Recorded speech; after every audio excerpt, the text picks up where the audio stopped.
Itago niyo na lang ako sa pangalang Joel. 29 years old. Isa akong nurse. 2002 nang malipat ako ng trabaho sa isang government hospital sa Maynila. Kakaiba ang working environment kesa sa dati kong trabaho sa probinsya. Busy. Walang pakialamanan sa buhay. Basta trabaho lang, tapos uwian na. Na-assign ako sa emergency unit ng hospital. At dahil sa location ng hospital, normal na sa amin ang makatanggap ng mga dugoang pasyente. Karamihan sa mga ka-duty ko ay babae at may mga asawa na. Dito ko nakilala at nakapalagayan ng loob si Jean. Hindi chubby, hindi din naman payat. Shoulder length ang straight na buhok at may pagkakoreana ang itsura. Hindi gaanong maputi, hindi rin naman maitim. Sa edad niyang 31, mukha pa rin siyang dalaga kahit na may isang anak na. Seaman ang asawa niya, kaya't every 9 months lang sila kung magkasama. Nasa 5'4" ang height ni Jane at masasabi kong sexy siya kasi maganda ang korte ng katawan at walang bilbil. May pagkasuplado si Jane sa karamihan, pero sweet siya kung makipag-usap sa akin. Madalas niya akong dinadala ng food o snack kapag magka-duty kami. Sa madaling sabi, naging close kami ni Jane sa trabaho at maging sa labas ng trabaho. Madalas din kasi niya akong ayain mag-mall kapag pinapasyal niya ang anak niya. Tito na ang tawag sa akin ng bata. Minsan, namamasyal kaming dalawa lang. Nakapunta na rin kaming dalawa sa mga mall sa EDSA at Makati. Madalas kaming magkwentuhan about work, life, at maging karanasan sa kama. Nung time na yun, may asawa na rin ako ngunit nasa abroad siya, sa North America. At hinihintay ko na lang ang petition niya para sa amin ng anak namin. Hindi alam ng misis ko ang tungkol kay Jane. Although, na-meet na niya lahat ng katrabaho ko nung minsang umuwi siya ng Pinas. Noong una, casual lang ang usapan namin ni Jane. Pero lingid sa kanya, may lihim akong pagtingin sa kanya. At pinangarap ko rin siyang makatabi man lang sana sa kama. Napakaganda ba naman ang palagi mong kasama? Minsan iniisip ko rin na baka may gusto rin sa akin si Jane. Kasi madalas nga kaming magkasama, kahit sa labas ng work. Pero ayokong umasa at baka ma-disappoint lang ako sa huli. Isang araw, nag-aya si Jane na pumasyal kami.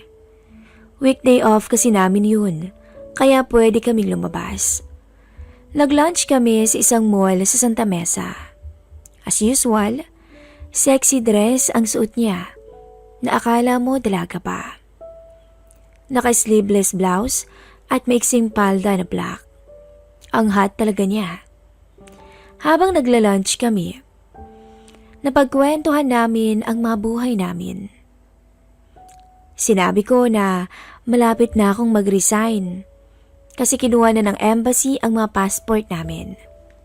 Medyo nalungkot si Jane sa sinabi ko. Pero mas nalungkot siya sa iba pa niyang kwento. Mawawala na pala ako ng body. Nakakatamad ng pumasok sa work kapag ganun. At mamamasyal na lang pala ako ng mag-isa. Saad ni Jane. I'm sorry pero kailangan gawin eh. Huwag kang mag-alala. Kahit magkalayo tayo, super bodies pa rin naman tayo. At every time uuwi ako, dadalawin naman kita. Buti nga kung maalala mo pa ako eh. Bakit naman hindi? Paano kita makakalimutan? Ikaw yung pinaka-sexy na naging kasama ko sa trabaho. Nag-blush si Jean, pero may lungkot pa rin sa mga mata. Kung sexy ako, bakit nakahanap pa ng ibang asawa ko? Tanong niya. Nagulat ako sa sinabi ni Jean. Base sa litanya niya, Natuklasan niya na may ibang babae ang mister niya sa may Bulacan. Dalaga pa raw at nag-aaral pa ng college. Kaya daw pala madalas to sa Bulacan kapag bakasyon. At ang dahilan daw nito ay pumupunta lang sa mga kapwa seaman at opisyal niya sa barko. Nalaman din daw niya na pinag-aaral ng mister niya yung babae ng nursing. Pangit na ba ako? Kapalit-palit na ba ako? Alam kong meron pa siyang ibang babae sa ibang bansa pero pati ba naman dito? No comment ako sa pambabae ng asawa mo. Kasi malamang kahit ako baka ganun din ang gawin. Pero ang di ko lang siguro magagawa, ayaw magkaroon ng pag-aaralin para lang sa pansariling aliw. Jane, hindi ka pangit. Para sa akin napakaganda mo. Mabait na asawa, mabuting nurse at matalino. Hindi ka kapalit-palit. Bolero, pare-parehas kayo. Sabay pahid ng luha sa mga mata niya. Tara na nga, maglakad-lakad tayo. Samahan mo akong bumili ng mga damit. Naglakad-lakad kami. Nakaya po siya sa braso ko. Para kaming magjowa ng mga oras na yon. Hanggang narating namin ang women's department. Akala ko mga blouse o jeans ang bibili niya. Underwear pala. Habang namimili siya, tinanong niya ako kung anong maganda. Sabi ko sa kanya lahat yan maganda, lalo na kapag suot mo na. Napili niya base sa tinuro ko ay black at red na medium lace na halos see-through talaga. Napaisip tuloy ako na sana masilayan ko yun na suot niya. Sabay ngiti ko. Oh, bakit ka napapangiti dyan? Anong iniisip mo ha? Di bali, makikita mong suot kong mga tono. Sabay ngiti at kindat niya sa akin. Pinagpawisan talaga ako sa mga sinabi niya. Pagkatapos niyang bayaran ang pinamili niya, nag-aya naman siyang maglibot pa sa mall. Angkla ulit siya sa braso ko. This time, nakadikit na siya sa akin. Hindi ko na halos marinig ang mga sinasabi niya sa sobrang intense ng sitwasyon namin. Pero ayoko pa rin magpahalata na apektado ako sa sitwasyon. Tara, no tayo ng sine? Maaga pa naman Sulitin natin ang day off natin. Kasi bukas, panggabi na naman tayo. At siguradong busy na naman sa ER, akong daya. Aya niya sa akin. Sa loob ng sine, sa balcony kami naupo at sa gilid. Alam ko maganda yung movie, pero wala yon sa isip ko, kundi si Jean. Iniisip ko kung nangaakit ba siya o sinusubukan lang ako. Sobrang lambing ni Jean sa akin ang mga oras na yun. Hindi siya kumakalas sa braso ko habang nakaupo kami. Maya-maya, kinuha niya ang kamay ko at nilagay sa hita niya. Hanggang sinamalayan ko na lang din na unti-unting binubuksan niya ang zipper ng pantalon ko. Kung maglolo ko man ako, pwede bang sa'yo na lang ako pumadol? Bulong niya sa malambing na boses. Sa puntong yun, ay lalong naging intense ang sitwasyon namin. Kaya hindi na namin tinapos ang movie. Inaya ko si Jane na mag-hotel. Pumayag naman agad siya. Grabe ang excitement ko ng mga oras na yon. Hindi ako makapaniwala na aabot kami sa ganun. Nakaangkala pa rin si Jane sa akin habang papaalis kami ng mall. Tumawag kami ng taxi at nagpahatid sa pinakamalapit na hotel. Si Jane ang nagbayad ng lahat. Pagdating namin ng kwarto, ay masuyong halik ang ginawad namin sa isa't isa. Hanggang sa magkatinginan kami, mata sa mata at walang kumukurap. Tila binabasa namin ang damdamin ng bawat isa habang nakadagan ako sa kanya. Alam mo, first time kong magtaksil sa mister ko.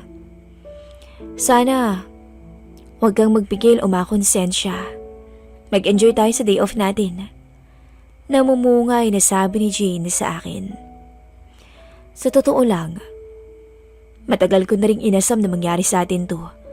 Pero di ako makapaniwalang aabot talaga tayo sa ganito. Ang ganda mo kaya, Jane. Tinulak ako ni Jane sabay bangon sa higaan. Huwag mo na akong bulahin. Dahil bibigay naman talaga ako sa iyo eh. Shower muna ako. Sunod ka ha? Nauna si Jane patungo sa banyo. Tinitingnan ko siya habang naglalakad. Hindi ko pa rin maisip na ang pinapangarap kong katrabaho ay tuluyan ko ng makakatabi sa kama. Sa puntong yun, agad akong tumayo at sumunod kay Jane sa banyo. Hanggang sa di na lang ako makakilos ng tuluyan. Nang masilayan ko ang makamandag na ganda ni Jane habang nagsishower.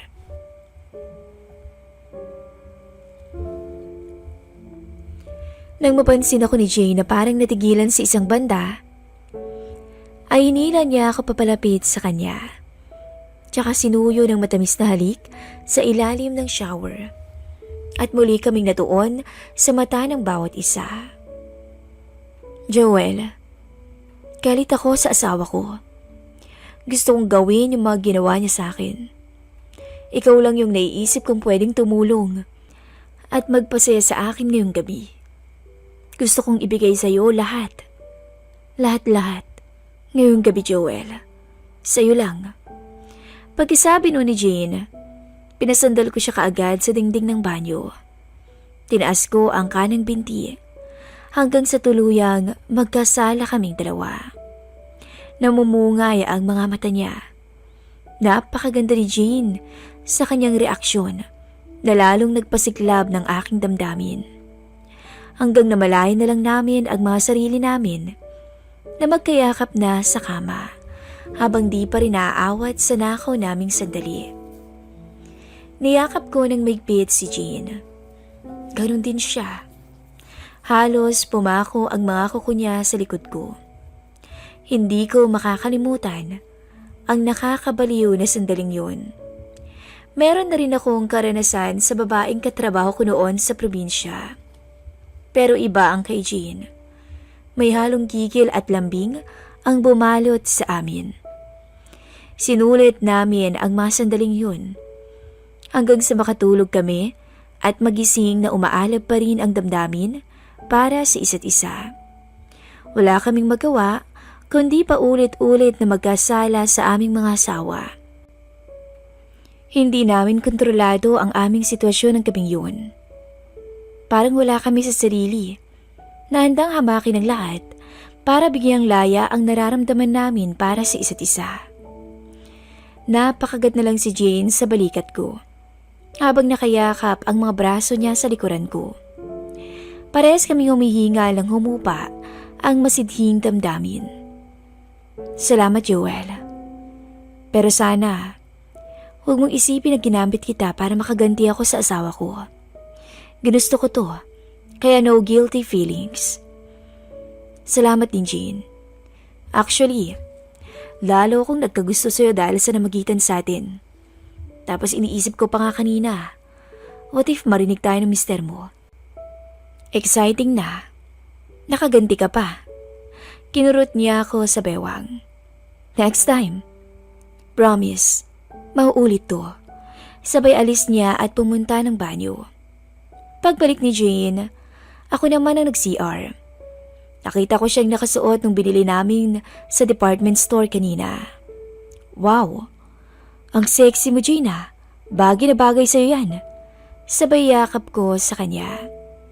Ngayon, nag-ayos kami parehas. Halatang lukot ang mga damit namin kaya napatawa lang kami. Tumawag kami sa counter para mag-check out. Binayaran ni Jane ang bill, sabay kiss at ngiti sa akin.